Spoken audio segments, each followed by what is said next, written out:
Hello, friends. I trust we are all doing excellent today by God's mercies. I want to share with you an important story of what happened to a young gentleman who had a lot of hope in the wrong people and found himself in a very tough spot. Maybe you would find value in the story. I pray that God touches your heart through this story and word. So, once lived a young gentleman by the name of Samuel. Samuel had three friends by the name of Isaac, Jacob, and Joseph. Now, he had a way that he categorized his friends, just like we would all do in our lives. We know the friend we go to when we need some money, we know the friend we go to when we need prayers. We know the friend not to go to if we need some financial assistance and that kind of thing. He rated his friends according to who he normally liked to talk to, who he normally liked to vibe with, and who he just went to for specific needs. So basically, Isaac was the kind of friend that he went to for everything, and Isaac was just there in most cases, but there were times that Isaac couldn't be there. And then for Joseph, he was the kind of friend who chooses when he wants to be there. And not always is he present, but he was a friend for him. And for the third friend, it happened to be um, Jacob. And Jacob was the kind of friend who just really cared more about his spiritual growth and things that were more meaningful to him and the essentials of life, and didn't really have time to waste and was just more spirit minded and not so much into entertainment and so much into all the extras like Joseph was. So Joseph was the type that like to club, that like to party and do all those kind of things. These were the type of friends that Samuel found himself around. However, he liked the first two friends a lot better because Isaac was pretty much there most times. And then for Joseph, he would only show up whenever he wanted. But when he showed up, it was pretty fun, and he was a fun person to be around. However, for Jacob, it was more like, he's a friend that I like, but he's not too open. He's a little too cornered, and he's a little too simple. And he all he cares about is the things of God and my spiritual growth. But he doesn't have any time for fun. He doesn't have any room for humor and that kind of thing. And he just didn't like that vibe. He really vibed a lot more with Joseph because Joseph was just fun to be around. And so this was the kind of friends he found himself around. So Samuel basically rated his friends according to, how much he liked to be around them. So basically in this situation, he really liked to be around Joseph, but Isaac was always there for him. So of course Isaac was like his right hand man, and then Joseph was more like the friend he goes to when he wants to burn some time and that kind of thing. And then Jacob was just the kind of friend who he would go to for situational reasons. Maybe he needs prayers, he needs encouragement, that kind of thing. And so that is how we all find ourselves in life, right? We always have that type of friends in our lives.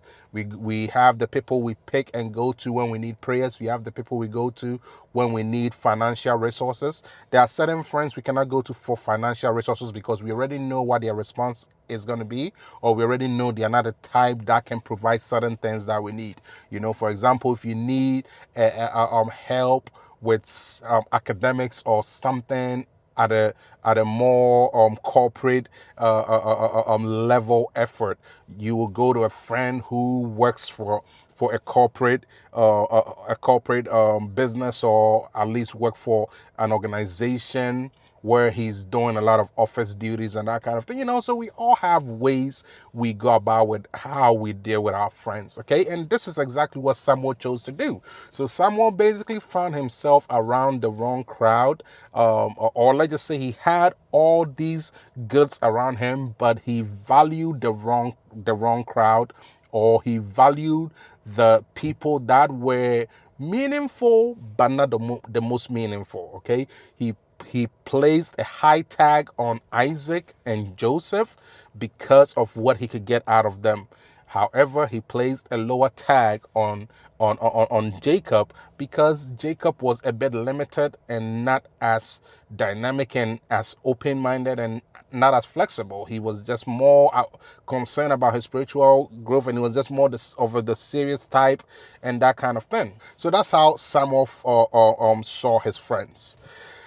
But here came the problem. One day, Samuel had to go on a journey, and then Samuel had to ask all his friends to see if they could assist him and go with him.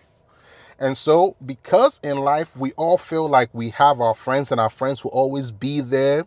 So we always like, oh man, I got my friend, this. We always think our friends will always be there, right? Someone was about to get a reality check here, okay? And he was not aware because he thought he had his life together. He had the best friends and he had friends all around, and he could all around friends that he could depend on, and for the most part he was going to get the support that he needed for this journey. Okay, and we all find ourselves in this situation, right? We all think we have the best friends and we want to have fun with them, we want to do all the cool stuff, until we find ourselves in that situation, and then we see, oh, maybe they don't care as much. Oh, maybe they were not that much into our friendship as much as I thought, right?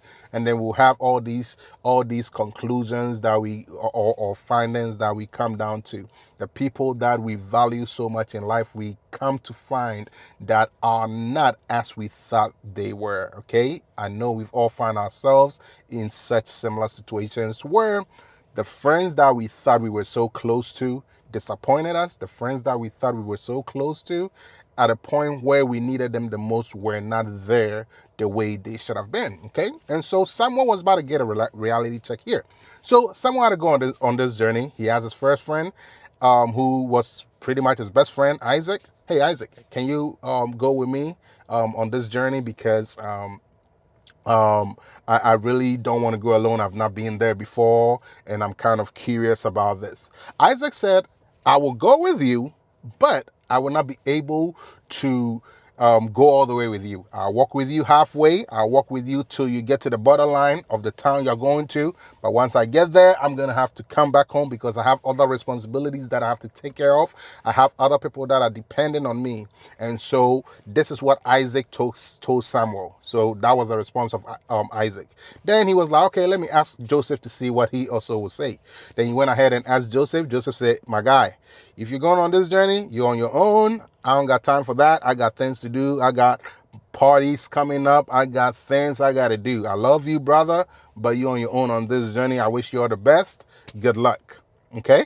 And that's what Joseph told Samuel. Then Samuel went ahead and said, okay, let me ask my last friend who seemed to always care about me. Let me see what he also will say.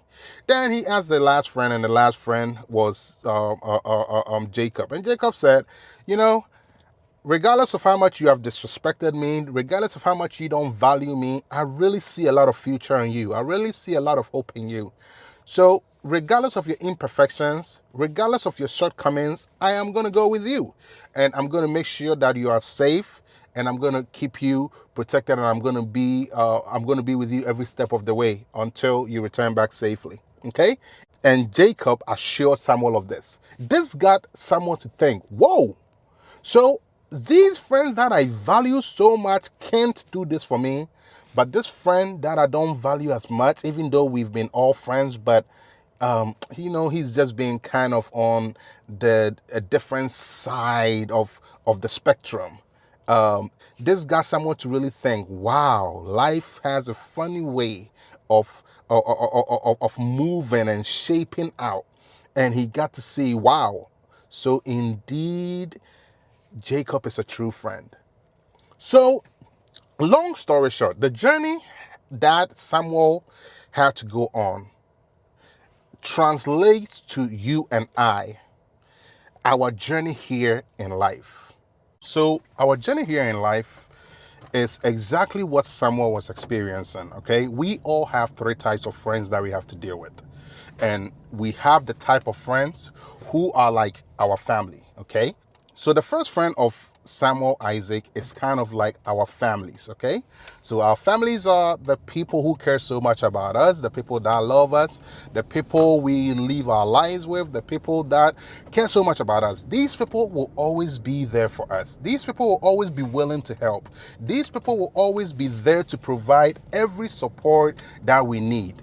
But it gets to a point they cannot go all the way to the extent for us. Just like Isaac said, I'll be able to go on this journey with you, but I will not be able to cross into the town that you are going with you. I'll have to come back and take care of other responsibilities. You know, see it this way. You have siblings in your life. Your siblings will always be there to help you.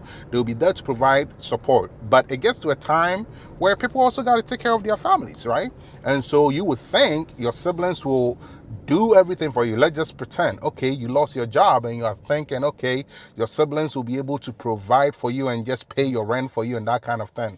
That would be nice in a real world situation. But the reality is no. Maybe the way your siblings can help you is they will basically, or your families can help you, is they'll basically say, hey, let's put together a couple funds for you and help you out for the first month or the first 2 months until you find your next opportunity. And maybe that's what they'll be able to do for you. But to go to the full extent, not always, okay? So Isaac showed an example of how families are like in our daily lives. Families are there to help us, support us, provide every support they can to the best of their ability, but they cannot be the answer for everything for us. And so that is the first type of friend that we deal with in our daily life. Then the second type of friend we deal with, okay, in Samuel's situation was Joseph, right? In Samuel's situation was Joseph. Joseph said to Samuel, I will not be able to go back there with you because I got things that I got to deal with, okay? So those are your friends. Those are the people that you value. Those are the people that you think you vibe with and all that. Yes, you think they're always there for you, and you think, yes, you guys share a common interest and that kind of thing. But it is only until you're in a certain situation that you really see that, no, these friends also got things going on for them and situations going on for them that they cannot put your matters first above what they also got to deal with, okay? And so in this same situation, Joseph said to Samuel, I will not be able to go with you. Same way our friends in life, there are certain times that we reach out to them for certain help or we need certain support from them that they will not be able to do it simply. But it does not mean they hate us. They love us. They want to be there for us, but they cannot be the answer for us. And your family will be willing to do more for you than your friends are willing to do for you. Take this truth. Okay, your friends will be only willing to do certain things when you are shining and everything looks good. But your family will always be there even when things are not good. Your families will be there when you are in challenging times. You know, when you are in times when you need comfort, when you are in times when you need encouragement, when you are in times when you need prayers, your family will be there for you. And your family will be there to celebrate you. Your family will be there to mourn with you. Your family will be there to raise you up and just do whatever they can to the best of their ability. However, your friends, like the example of Joseph, will not be able to do everything like you think.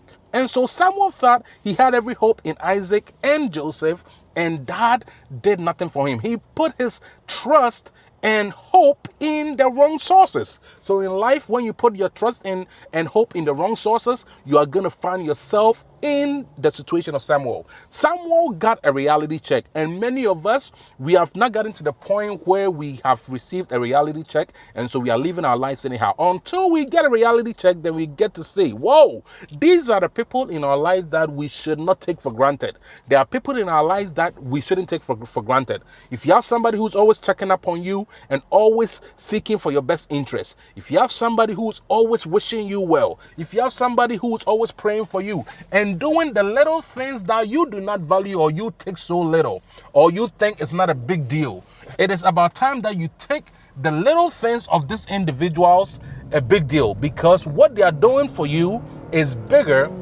than you think. The people that you value so much that you think, oh, what they are doing for you is bigger than what these people are doing for you, you will begin to realize that no, indeed, the little things that such people are doing for you is truly big, it's bigger. You know, people will be there for us, people will do things for us, but those things will only go so far. But there are people who will do certain things for us in life that goes a long way. Somebody praying for you and somebody giving you $5 is a different topic. Somebody praying for you goes a long way. Somebody giving you $5, you buy McDonald's, you buy whatever, and it's done. So you got to understand, there are people who are in our lives that brings value to us. So the question for you to ask yourself is, the kind of friends that I have surrounding me, what kind of value do they bring to me? And so Samuel did not really picture this well and found himself in a situation where he placed a higher tag in the wrong sources and placed a lower tag in the actual right source. So although all these three friends gave him responses, he got a reality check to see that indeed this is the situation that I find myself in, and I need to really check myself and align myself the right way with the right people.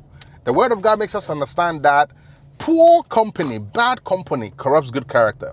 When you surround yourself with the bad friends, if you associate yourself with the wrong company, it corrupts your character, it corrupts the way you move, okay? Likewise, we need to also understand something here, that in this example of Samuel, we need to apply it into our life and understand that this is the journey of life.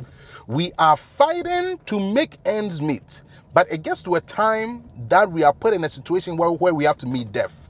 Now, once we have to meet death, we have to understand that even at our funeral, even at the cemetery, when people are crying and they are saying, oh, it is so sad that this happened and all that, and they will go with you, I want to do whatever. Your mom, your dad, your family can say whatever they want to say. However, they will never go in the grave with you. They will never die with you. They will say whatever nicest thing that they want to say. And that is the reality of life, because we have placed such a tag on these people and we think they will always be there for us, but it is only so much that they can do for us. And so, like our family, they will be there to mourn with us and do all that they can, but they can only do so much. Then our friends, you realize that Joseph said to Samuel, I will not be able to go with you because I got things to do. That is exactly what certain friends will tell us in our lives. There are certain times that you think, oh, this friend should have been there for me, but that friend was not. And that is exactly what goes on, okay? So in this situation, Joseph was not there for Samuel when it matters. And so there are certain friends in our life that are not going to be there when it matters. You see, that person that you vibe with, that person that you club with, that person that you party with, these people, you think you guys vibe together and you guys have the best of friendship. But it gets to a point when it comes to what matters, they cannot do for you. Then the final friend, who happens to be Jacob, that Samuel did not value as much, but found out to be that, wow, this is really a true friend, happens to be in our situation, our God. Our God is always willing to be there. He's always willing to be by our side. When we are not doing the right things, He is there.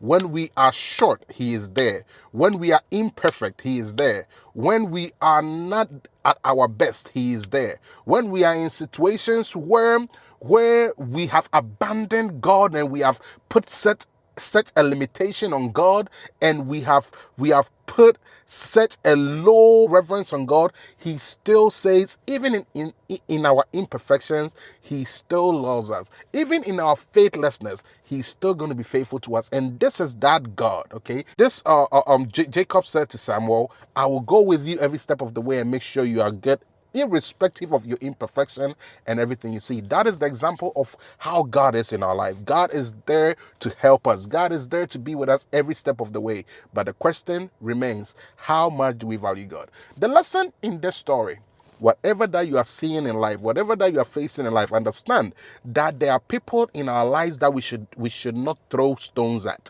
We are throwing stones at the wrong people, and the wrong people that we are throwing stones at, these are the people that mean a lot to us. When you have somebody who loves you, when you have somebody that can tell you to love you, when you have somebody who checks on you, when you have somebody that are doing the little things that we think are not so big, and they are doing it the right way. Stop being rebellious. Stop being big-hearted and prideful, and learn to appreciate such people, because these people are the ones that makes us better, and they are the ones that care about our well-being, our wellness, and our progress. When we learn to value such people in our lives, our life will have harmony, and we will be able to see the glory of God in our lives. I pray that this story and message that I have basically turned into a form of story to help you to understand how important we should make Christ in our life. I pray that it helps you to understand the reverence of God. When you make God important in your life, he also take care of the other things. I pray that today you will not put your problems above God, or as far as your challenges and the things that are worrying you. The Bible says, cast your burdens onto God, for he cares for you. Cast every burden onto God. He cares for you. He's there for you. He's ready to be with you every step of the way.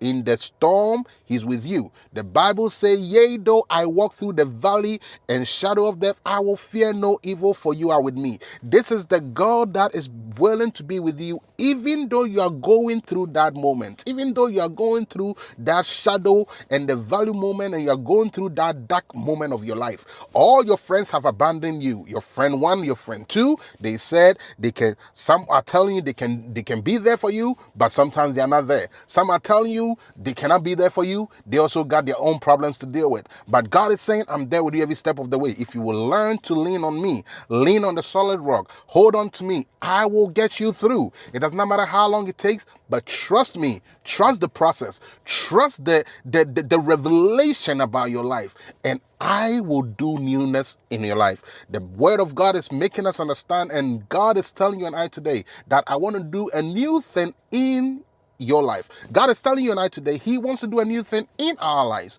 If we will allow ourselves, humble ourselves, and allow him, he shall surely do a new thing, and we shall surely see his glory. I pray this word blesses you, and I pray that it strengthens you for the rest of your life. You are blessed and highly favored. Minister Stein with FOC Multimedia. Remain blessed. God be with you all. Shalom. Bye-bye.